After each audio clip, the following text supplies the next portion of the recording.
So we are looking at open source software. Open source software or OSS is a type of software or a computer software with its source code which is made available with certain license in which the copyright holder provides a right to display, study, change and then distribute the software to anyone for any purpose.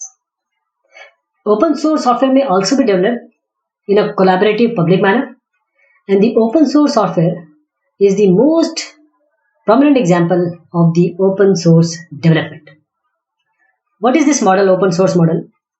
This open source model, or you can also call it as a collaborative competition development from multiple independent sources, they generate an increasingly more diverse scope of design perspective than, say, a single company which is capable of developing and sustaining for long term. A report by Standish Group, it has stated that the adoption of open source software model has actually resulted in a saving of $60 billion per year to consumers. Let us go to the history first. In the end of 90s, foundation of the open source initiative came up. 1997, Eric Raymond published The Cathedral and the Bazaar, a reflective analysis of hacker community and a free software principles. And the paper received significant attention in early 1998, and this was the first motivating factor for the Netscape Communication Corporation to release their Netscape Communicator Internet Suite as a free software. So this source code subsequently became the basis of today's SeaMonkey, Mozilla Firefox, Thunderbird, and Composer. So the free software movement was launched in 1983. In 1998, a group of individuals, they requested that the term free software should be replaced by the open source software as an expression which is somewhat less ambiguous and more comfortable for the corporate world. Open source software, not free software.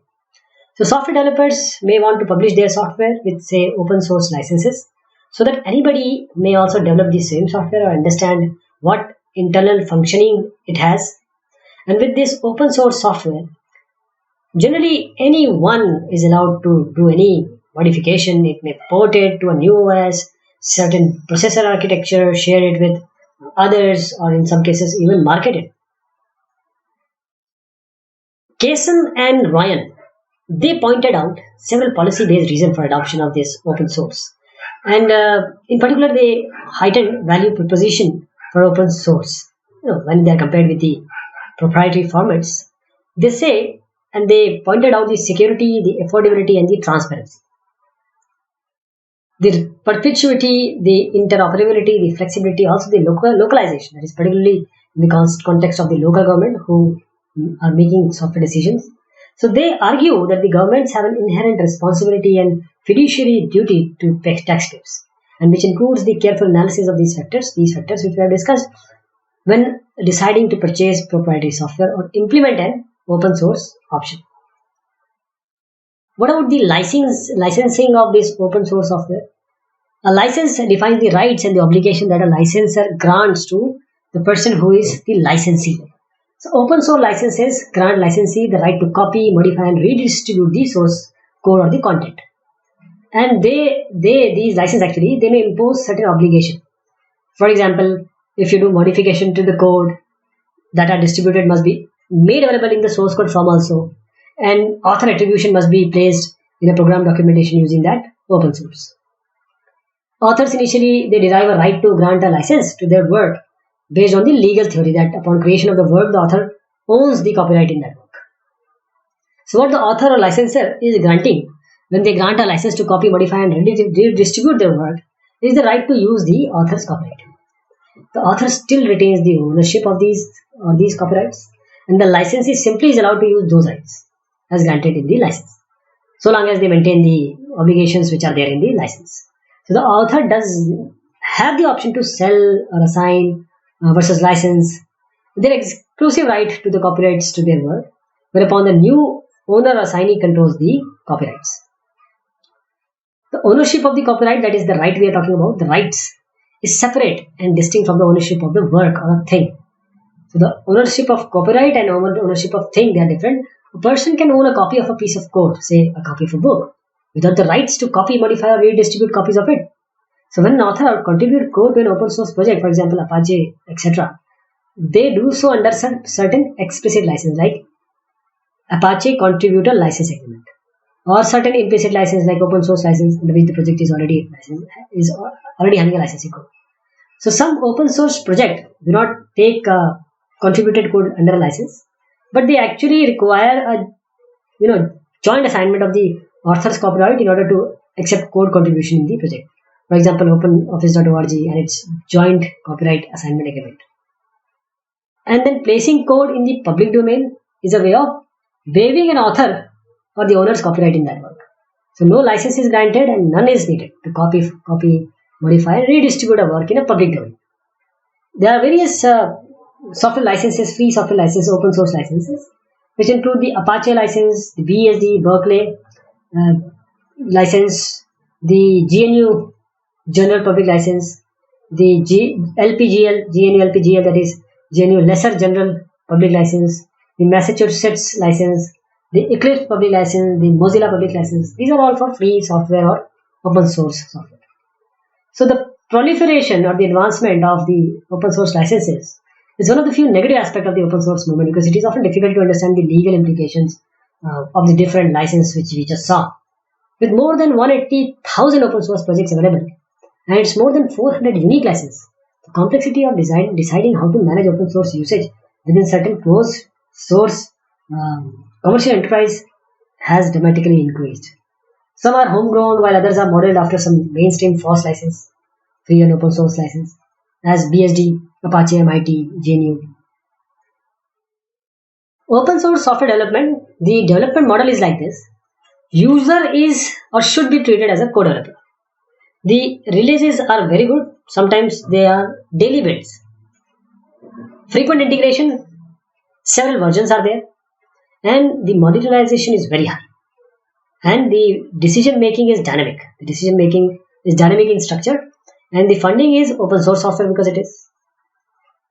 So funding open source software is widely used both as independent application and a component in a non-open source application.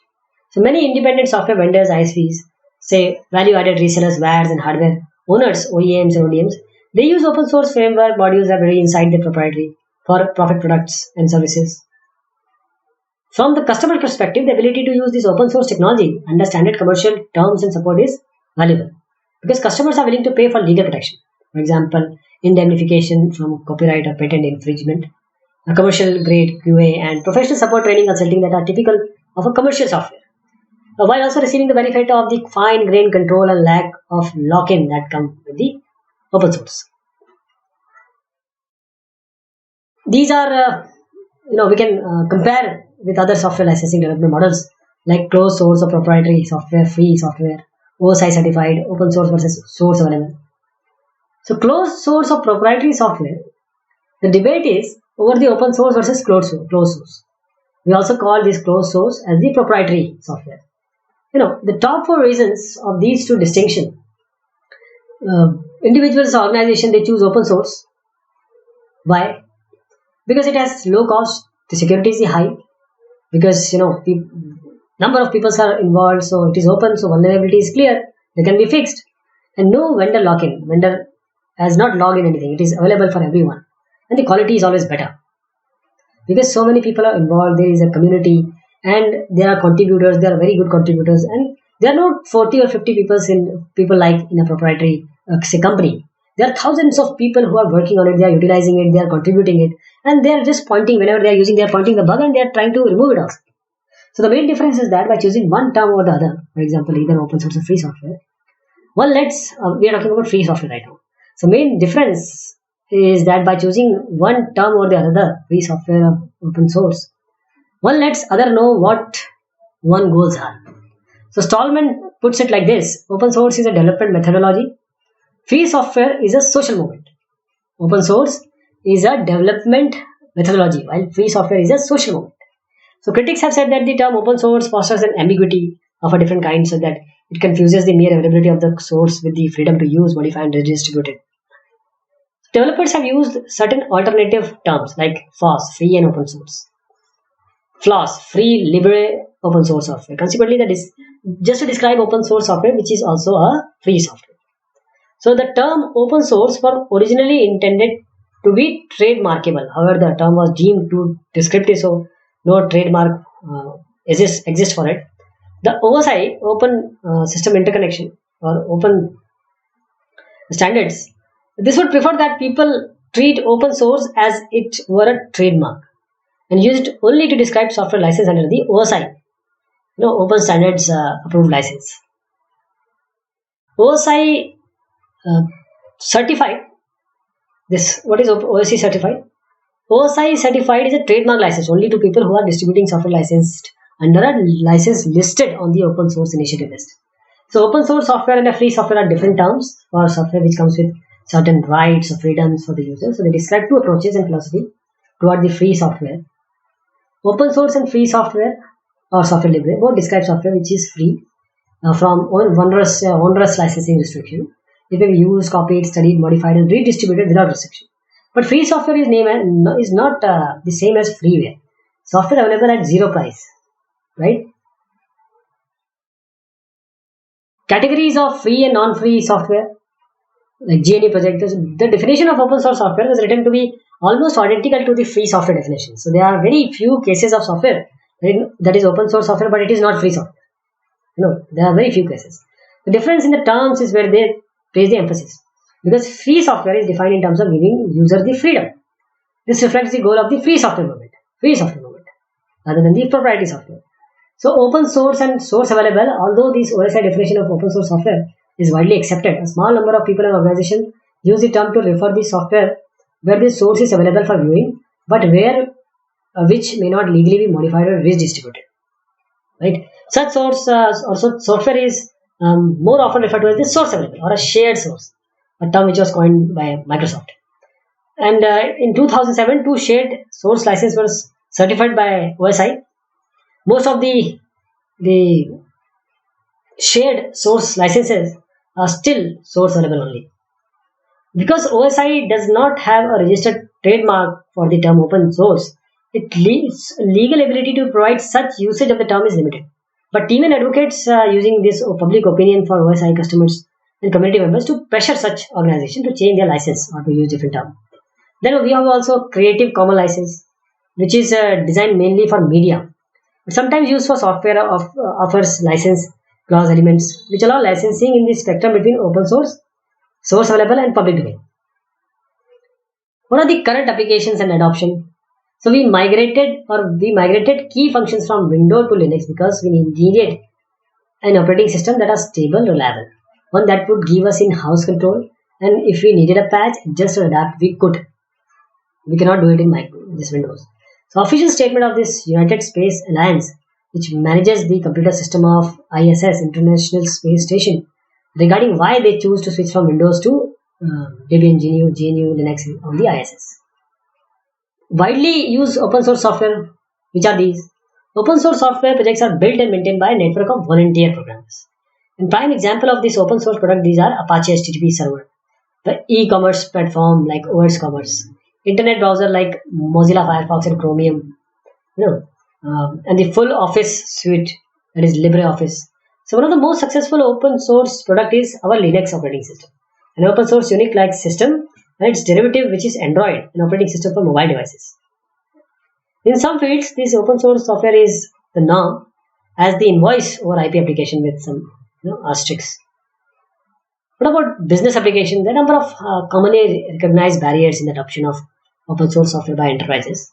So these barriers include the perception that open source licenses are viral, and lack of formal support and training, the velocity of change, and a lack of long-term roadmap. The majority of these barriers, they are risk related also. And from the other perspective, not all proprietary projects disclose exact future plans. Not all open source licenses are equally viral. Many serious OSS projects, especially the operating system, actually make money from paid support and documentation. So this was basic idea upon the open source software, what terminology it relates with, what exactly we mean when we say open source software.